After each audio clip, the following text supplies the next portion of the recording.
Good afternoon again, and welcome to Table Talk, a conversation on race. It is great to be with everybody on this beautiful Wednesday afternoon. Today is December 7th, 2022. And in today's webinar, we're going to be celebrating and learning from anti-racist ministries in the East Central District. So as our panelists are sharing, we encourage you to ask questions in the chat or in the Q&A box, and we'll try our best to answer them at the end of our webinar. And as a reminder, the goal of our webinar is to bring awareness to the anti-racism work in the Florida Conference, to equip and support those who are integrating anti-racism into their ministry, into their lives. And we believe that anti-racism is an act of discipleship. So this is one way that we love God and we love neighbor. My name is Erwin Lopez, and I'm a member of the Beloved Community Leadership Team, which works alongside the Bishop's Anti-Racist Task Force.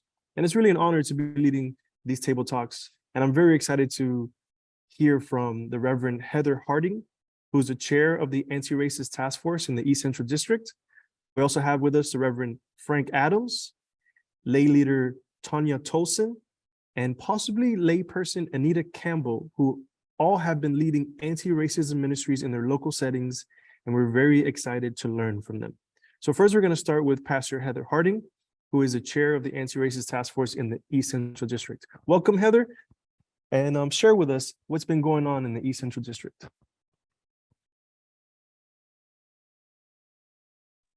Thank you so much, Erwin. I appreciate the invitation. We got started a couple of years ago after the George Floyd murder. There were several of us that were on a clergy call and just really felt the need to start meeting together. And so that's where Frank and I first really connected over this. And we began a group called the Bridge Builders. And we began meeting once a month on Sunday afternoons, just to get to know each other, build relationships, and hear our different stories and perspectives about race. And then earlier this year, in a district leadership meeting, the district superintendent and the district leadership team was saying that we need to really create more of a task force on anti-racism. So I've been really interested in the conversations I'd been having with the Bridge Builders, and so agreed to get this started. So this year, essentially, we've been just sharing our stories of what we're doing in our churches and the challenges that we're facing. Tanya has led us and our team in some time of lament that's really been helpful. And we've just been, kicking around different ideas with the people on the team of how to get started and what things are happening in their church. So let me ask Frank to share a little bit more about Bridge Builders.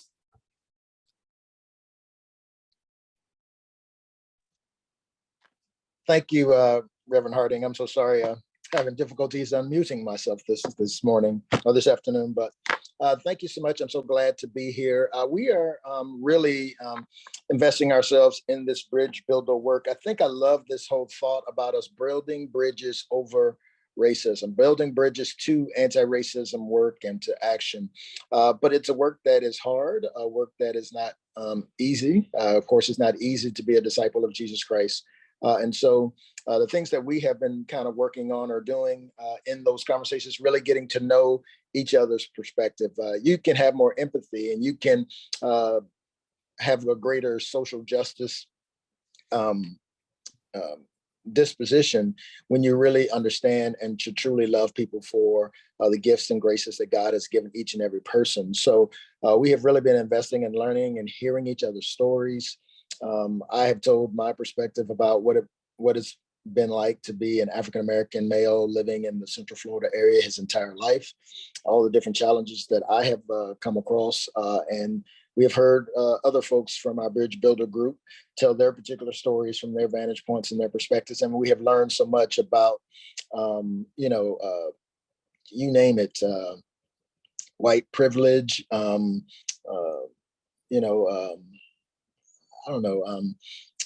actions and ignorance and also people's desire to do better and to not to be divided, but to be united. And if that's going to happen, I think we have committed, or we have at least agreed that that work should come from those who are followers of Jesus Christ. And so at my church, I have picked 4 ladies in addition to my wife. Four persons, I shouldn't say ladies, 4 persons from our church. They just happen to all be wonderful ladies. And they have been meeting in this Bridge Builder group, I think, since we started. And we've had some rich conversations. At our church, we have preached about anti-racism and a lot. I would say particularly after the George Floyd incident, we preached about it quite often. But some might say not often enough.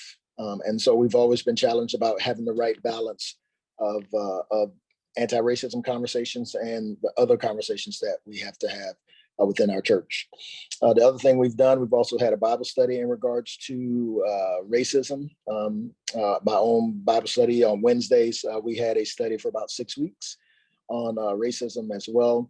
And that was really good for a small group of persons who comes to my Bible study, have been coming for years.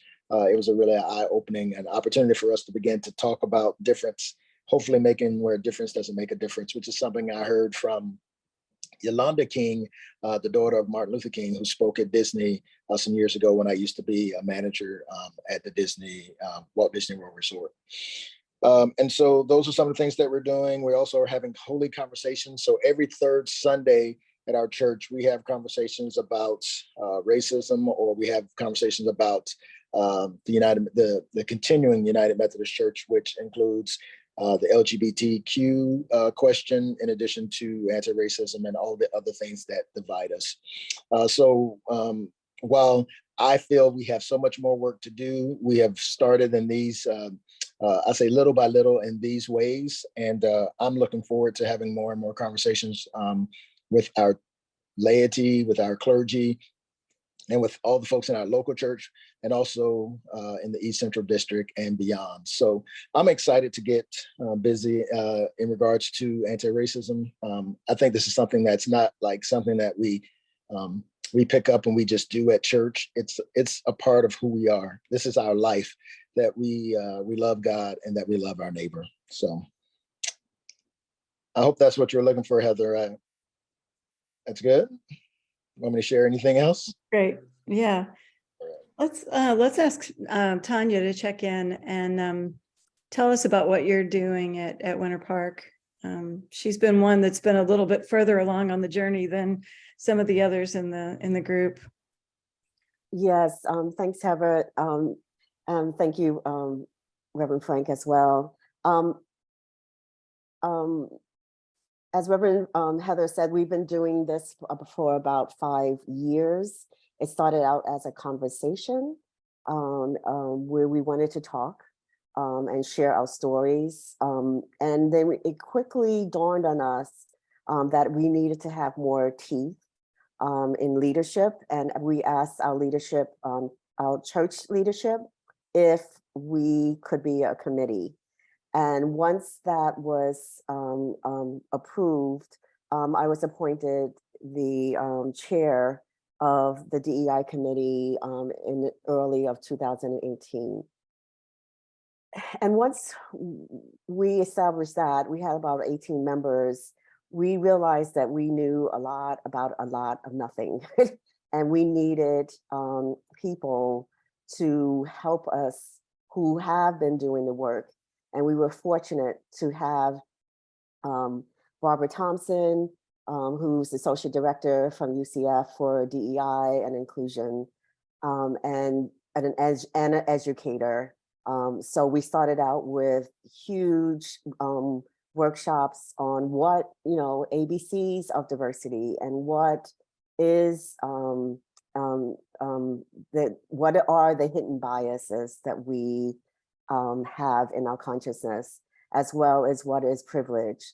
But we also needed to come up with a mission statement and a strategic plan, and to have specific goals and objectives and strategies of how to build these programs.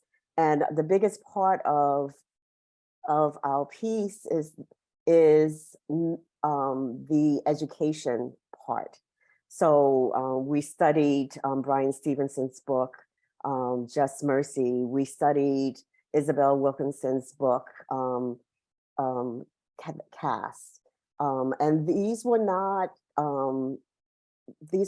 book club studies. This was not going in to find out if we liked a book or hated a book. No, it was to delve deeply into the principles and the policies that imprison all of us, and especially in regards to race. We also did film studies. We did The 13th, which is on Netflix. And this it gave us the ability not to only educate ourselves as a church, but to invite others to the conversation.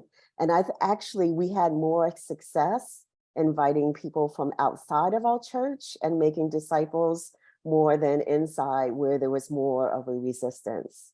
And we have, like Reverend Frank said, delved into the LGBTQ inclusion and equity and diversity as well. We studied the book, Changing Our Mind, which is apologia by a minister. And we were really successful this year in working with Eastern University Christians for Social Action. And we had a fishbowl event of 90 minutes where Christian LGBTQIA spoke about their spirituality, spoke about openly about their identity, and spoke more about what homophobism looks like. So like Reverend Frank and Reverend Heather said, it's just, even though we've been doing this for a little while, we're not as advanced as St. Luke's, for instance, who has had pastors who have done this for decades.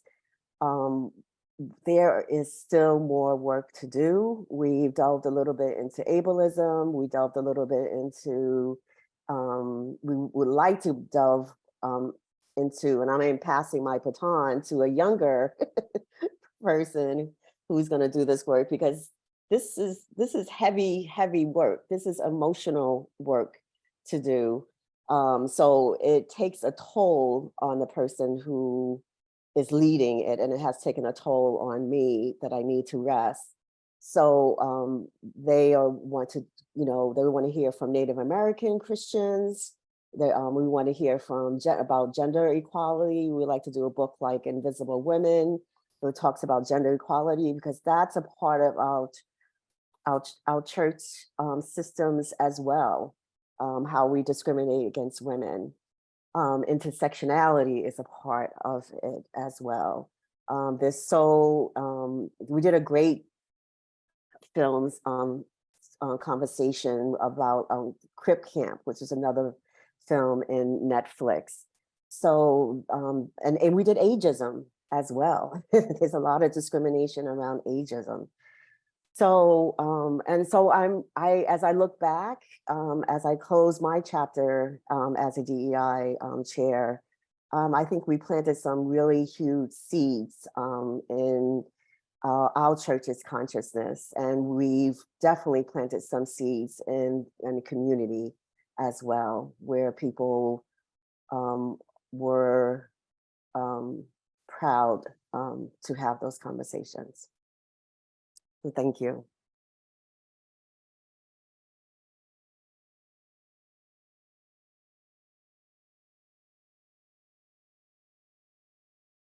Can we hear from Anita? Anita's having trouble logging in as a Okay. panelist, but we're trying to coordinate that with Okay. her right now. Okay. I can allow her to talk. She can Okay. talk now, Oh, okay, Okay. she's on. She's on. but you won't be able to see her camera because she Okay. logged in a different way. Okay. Anita, can you tell us a little bit about what you guys have been doing at your church?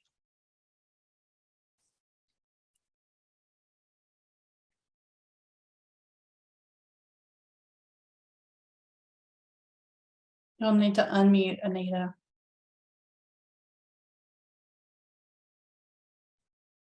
Thank you. So sorry about that. Okay. I'm Anita Campbell from Trinity DeLand, and I, like so many, of course, I was just horrified witnessing the murder of George Floyd and participated shortly after in a protest here in downtown DeLand. And I kept thinking I need to do more. And of course, my church is very important to me. And because of that, I decided that I would try and do something. And I went to the leadership, and I'm not sure that the leadership was quite ready. We are in a transitional period. Technically, my church is homeless. We have sold our building. And so because of all these transitions, I thought I really needed to do something myself. And I started up a small book study made up of members of the church, but also people from the outside. And we all agreed that we have similar values and understandings and feel the same kind of angst about what has happened over the past 5 years that we've witnessed. And we all are kind of go-getter women, so to speak. And we decided that we would start studying. We started with Kendi's book, and we have continued. This has been 2 years now, going on 3 years. When I first started it, I thought I didn't want to do this by myself. I needed to find somebody who's smarter than me. And so I picked Beth Fogelmiller. Those of you that recognize Beth's name, she, of course, is retired clergy and attends my church. She grew up at Trinity. And Beth and I put together this format, and it's not strictly Trinity, but it has kind of morphed into something that is now belongs to Trinity. And again, we started off with these books. We've read everything that we can get our hands on. Some of the books that we loved, of course, would be 1619 Project. I think that's a must read for everyone. But some of the books surprised us. The ones that really surprised, I think, most of us would be Lies My Teacher Taught Me. That's a real eye opener, especially for those of us that grew up in a school system, basically a white school system, because we're all 65 and older in this group, by the way. And so we've continued, and of course, then because most of us belong to Trinity, we now have approached the leadership, and the church says, okay, let's do a small study at the church. And Beth and I looked for the best one, and we found that GCAH, which is Archives and History, has an online course about splits and schisms. Splits are nothing new in the United Methodist Church, and being able to look at Trinity's history, and then in parallel, looking at the history of our denomination, kind of helped put things into perspective. There were a lot of eye openers, of course, for folks. Now, these were a whole different group from my small group book study. So there were 40 people that were originally signed on. It condensed down to about 30, 32. Some fell off because of conflicts, but some fell off because they felt like this was not the study for them. And that's when I started running into some of the biases and some of the resistance that Tanya was talking about. And I'm starting to see in here, now that our study is over, it was an 8-week study. And now that the study is over, we're hearing a little bit more resistance, which I've got a tough skin and I'm willing to take it on. But it's important to know that there will be ups and downs, that this is the long haul. This is not something that will be solved overnight. But finding some committed people, a core group like I have, and out of those 40 people, used to be just Beth, me, and a couple of others, but now that group has grown. So that's what I'm hoping, that with each study we have, and when we have these hard conversations, and I want to hear more about the every third Sunday hard conversations that you're having at Tuscaloosa. That's going to be important. And I agree with Tanya wholeheartedly. This is not just a race issue. We're talking about gender, sexuality, age, ability, disabilities, all of the things that we need to talk about with regard to our personal biases, as well as our, corporate biases. And Trinity, I'll go ahead and tell you, Trinity is located, our old church was located right on a corner where there was a lynching in DeLand. And there is no doubt in my mind, of course, our church is very old. So there's no doubt in my mind, and people used to walk to church. They used to live right there in the downtown area. So there's no doubt in my mind that we had members of Trinity, God-fearing Christian people who stood beneath that tree and watched as that man was mercilessly murdered right in front of their eyes. And how horrible was that? And so I had to present that and let people know that that's our history. We had pictures in our archives of members of the church attending and having a blackface party.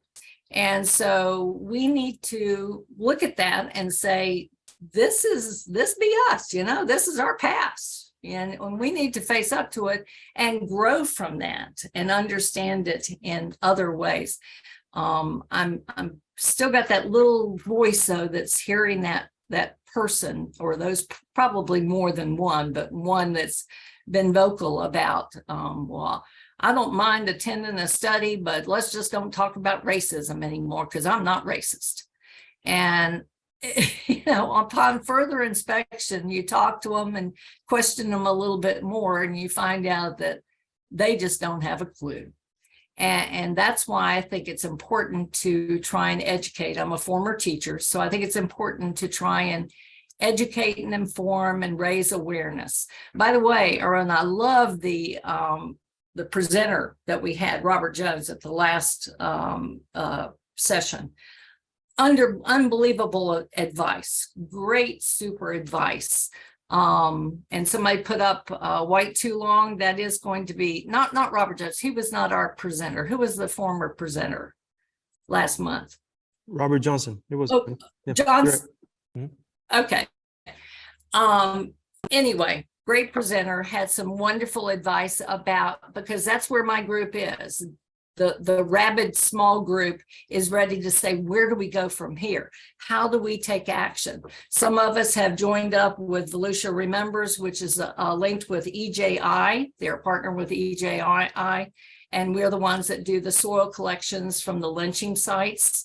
And now we're going to put memorials at those lynching sites and raise money for those kinds of things. Some of us are actively engaged in politics and are helping with the polls and elections. Some of us are just advocates. We just go to meetings and we advocate as much as we can. And some of us just want to be readers and teachers and leaders. And that's okay, because we need all of those.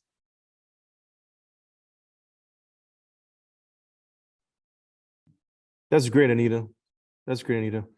And Tanya and Frank and Heather, thank you so much for sharing what you all have been doing in the East Central District. I'm part of the East Central District too, so it's kind of cool to kind of brag about what's happening.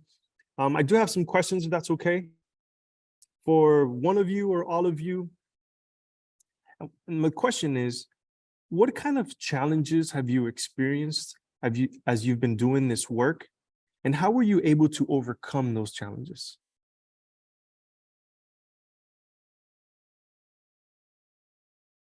I can speak to that a little bit.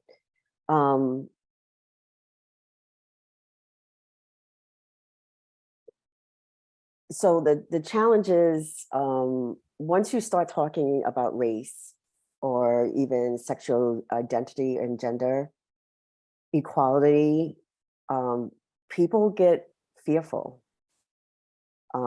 very fearful. And you start to see even you start to see, no, don't do that. You can't.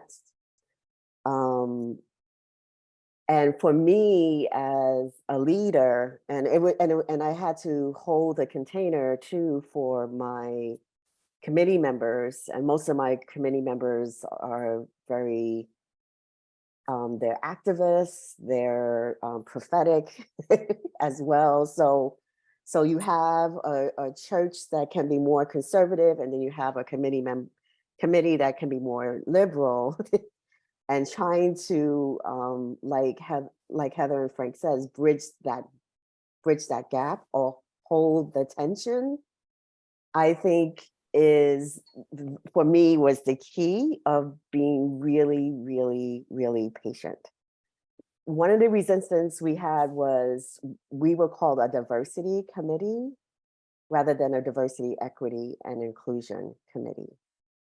And it took 3 years for us to change the name because people didn't have an understanding of what equity and inclusion was. So we had to educate, but we also had to bring along leaders who understood that and advocated for that name change, right? So the name change is foremost, and then the mission is foremost, and then you can build out the goals. The other huge piece was the LGBTQ conversations. That fishbowl that I talked to you about with having 6 LGBTQ Christians tell their stories took 3 years in the making to happen. So when people kept saying no to me, I kept saying, okay, no, not now. I just kept saying, no, not now. Okay, no, not now. And I just kept pushing it and getting people to understand what the vision was and keep putting it down in writing and documenting until finally we had it. So I think there's a lot of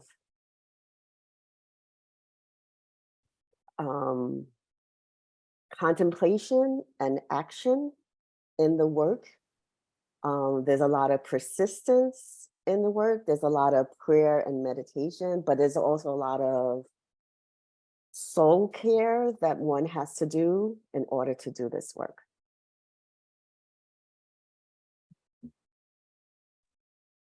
I appreciate that response, Tanya. And I'm sure Anita and Heather and Frank, you've all experienced challenges, and I commend you for the way you've overcome them. We have a couple more minutes left, and I want to ask this question that's on my heart. When I was asked to do this work, I was asked to do it at the awareness level. And I was shocked at first because my first thought was, we're still at the awareness level? And as I hear of some of the work that you're all doing, it's awareness level work in some ways. And so but even though I've settled into this work and I'm happy with it, there's still that side of me that's like, when are we going to move forward from this? Yeah. And so what would you say to that? Are we going to be okay in this awareness stage and just continue to bring awareness? Is this work more of spreading an idea? When are we going to move towards the practice and the accountability level? I just want to kind of hear from you all as you continue to do this work. I think I tend to be kind of a linear thinker, and I want things to go like we do this first and then we do this and then we do this.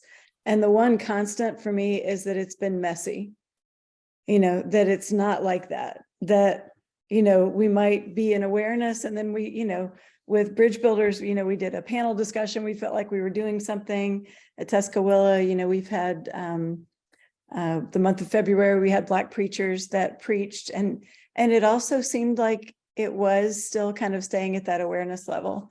So I thought we were going to be able to chart our progress, and we were going to really, make this big difference in the world. And the more I'm in it, the more I see that we have to just embrace the messiness of it and go at the pace that it goes and kind of see where it goes. And sometimes that's really frustrating, but then sometimes we don't see the markers of how far we've come. And things like our relationship, sometimes it's hard to measure that until you realize, well, gosh, Frank's one of my best friends in the conference, which, wouldn't have happened without all of this time, together. Yeah, and I would like to add to that too, that I believe that the process isn't linear, as Heather already said. My friend Heather had already said, but I think that we will always be visiting the awareness part, because as we go along the journey, as we build relationships, we're going to find folks who are at different degrees and different levels of acceptance, of this anti-racism work or acceptance of persons in general, right? So I feel like it's going to be an ongoing work that's going to always become somewhat cyclical, because we're going to engage people who are at different stages of the acceptance of the various dimensions of diversity, right? And so I feel like it's a work that's never going to end, but I'm excited about moving towards the accountability, right? Because we know with accountability that's where we're actually going to see significant and impactful change, transformative change for the people of God. So I'm preparing myself that this is not a sprint, but this is a marathon, and that it's going to be a marathon that is a relay race as well, as we pass the baton from one person to the next.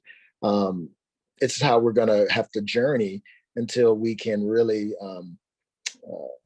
let's say make some significant change in this anti-racism work. And I'm going to say this already, and if no one knows me, I usually try to be pretty real, but as an African-American male in my lifetime, I don't believe that we'll defeat anti-racism, but I'm hoping for my children's sakes and for my children's sake, that we will accomplish what we have started here and now. And so this work that we do is so important, so valuable, and I think it's going to impact generations to come. And we'll have to stay the course, and we'll have to keep encouraging one another. We'll have to persevere. We'll have to endure so many things. And as Heather already said, it's not only messy, but it's costly. Mm-hmm. Mm-hmm. Yeah. Amen. I have so many questions, and I really appreciate everything that you're all saying.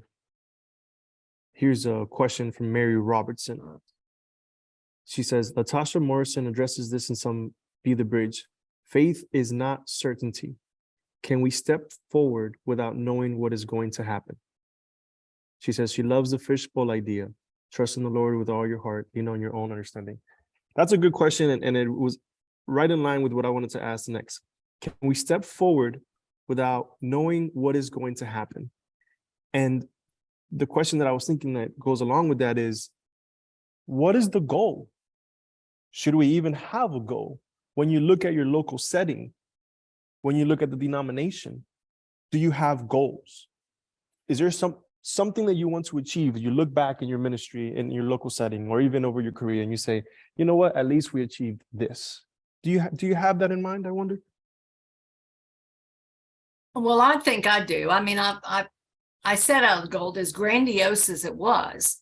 I told my pastor when I was forming the study group, I said, okay, this is our first attempt, and I don't know how it's going to go, but my goal is that at the end of this 8-week study, I'm going to have not one, but maybe several rabid people who really want to move forward, who are really fully engaged, that want to see action, that want to see Trinity move off of dead center, not even dead center. I mean, we're just kind of dead. I mean, really, and my church is having some difficulties. You come and it's a sea of gray hair.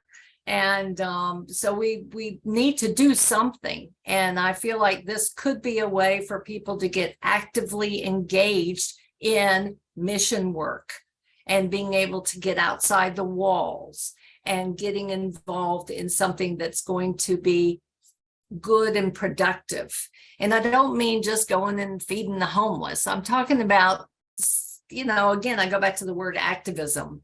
I don't see our congregation being activists. I see them being as very passive. And that bothers me somewhat, because I feel like I drive by so many churches and I see loads and loads of cars, and it's not just on Sunday. I see it every day of the week. And I keep thinking, that's what I want, people actively engaged and involved. And it's not just there at the church, it's also out in the community. So joining some of these efforts, reading the paper and learning about some of the things that are going on in your town. If I lived in and around Winter Park, I'd go see if they need a docent at a museum over, somewhere to teach people what, my dream is if I could go teach history And of course, I tell my friends that are in the school system, I'd probably get fired because I would be teaching the truth. I would be teaching all of these things that I've learned. And we now, unfortunately, have people up in Tallahassee who are saying that teachers can't teach this kind of stuff. I know I'm going on and on, but I'm just feeling very passionate about this, and I want to see change. And I know that change can happen. One person can affect change, and you get 2 or 3 people, boy, you can really see some change then. So imagine what a whole congregation could do if you if you educated, empowered your congregation to take action. Wow, what kind of power is in that? I would add where Anita said that, yes, you need to measure, you need to have goals, you need to have a mission.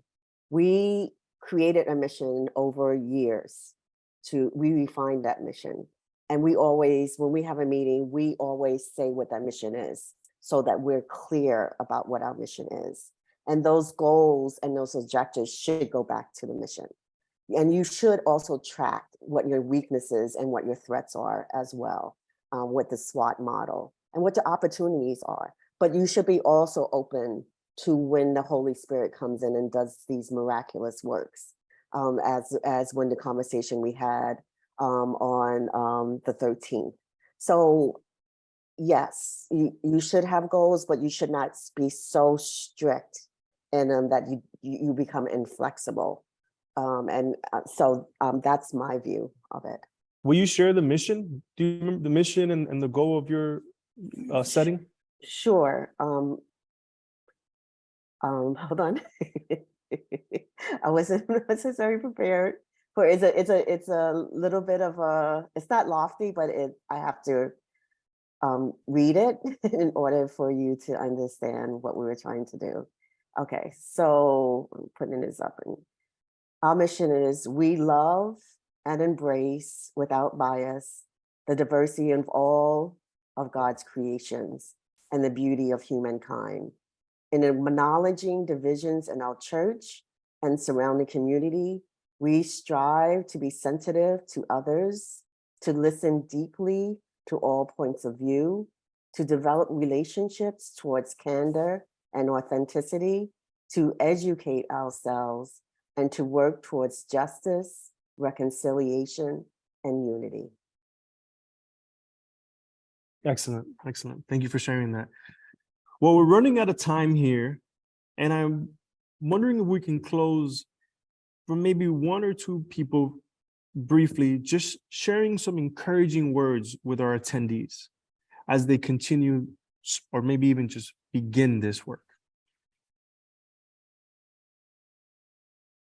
I think something that's been encouraging to me is like to hear, how, Anita just started this work, like what can, really kind of looked around and said, what can I do? And sometimes we get so bogged down by, are we doing the right thing? Are we doing enough? And so sometimes just doing something. I went to a breakfast last week where pastors got together to create a scholarship for Bethune-Cookman University. And I think sometimes we might committee that to death, like, oh, is that what we should do? Is that the best thing to do? Should we, and sometimes just taking an action, getting some people together, starting a group, doing something, being part of an action in the community, supporting somebody else, that I think we don't always have to get it perfect. That, kind of that intention to do this work and take whatever steps present themselves are something that every single person can do. I threw something, can you hear me? I'm not sure. Yes. Mm-hmm. Okay. I threw something in the chat line about a meeting that's tonight. I'm really looking forward to this because the Volusia Remembers group, which again is part of the EJI network, and they've partnered with Stetson, and Stetson has brought in this art exhibit, which if you research the exhibit online, it's a phenomenal exhibit of activists from all over the world and for the past 100 years. It may even go beyond 100 years. And wonderful examples that you will see the paintings of these activists and their stories and how they became known as activists and what their cause was. And so this is all, we're going to see the exhibit, and then we're all going to sit down and have these hard conversations. And this is going to be a pretty large group from what I understand. So I'm very excited. So partnering with local colleges and universities, that's a wonderful way to go. Wonderful way. Excellent. Yeah, so if anybody wants to partner with the University of Central Florida in Orlando, I'm looking forward to continuing these conversations, not only with Florida Conference, but also Generation Z. So just let me know the little promo there for our friends in the East Central District. Well, go ahead. Let's end with Pastor Frank sharing some encouraging words. Quickly, another thing that I think we can be encouraged by, the thing that I've been encouraged by, is that, right, just look at this call. We have 22 persons on this call today. We are talking about race, and we're talking about diversity and inclusion and anti-racism work. And this was not so 5 years, 6 years, 10 years, 15, 20 years ago. So we have advocates out there who want to impact change in regards to the way that we relate to one another through all the various dimensions of diversity, whether it be the LGBTQ person, whether it be African-American, whether it be Hispanic, whatever the case might be, whatever your dimension of diversity might be, that we are trying to make room so that the kingdom of God can come to the here and now. And we're talking about it more and or at least trying to relate more now than I have seen in my lifetime necessarily. In regards to racism in this country. So I'm encouraged that we have people of all different backgrounds, ethnicities, all working together to try to become united in a world that is dark and despairing. Amen. Thank you so much, Pastor Frank. And you're right, part of the goal of today's webinar was to celebrate the work, because this work is so difficult. It involves so much of our soul and our emotions that we got to find time to celebrate. And I celebrate each of you. I celebrate this conversation and the conversations we've had over the past year. Thank you for your leadership, and thank you for your work, and thank you for everybody who's attended today. We look forward to continuing these conversations in 2024 with some new speakers, celebrating ministries in other districts. And we just thank you so much for continuing in this work. We love you all, and we will follow up with an email. This will be recorded. And if you ever need any resources, please know that we're here to provide those for you. So everybody have a good day, and we'll see you all in the first Wednesday in January. Bye-bye.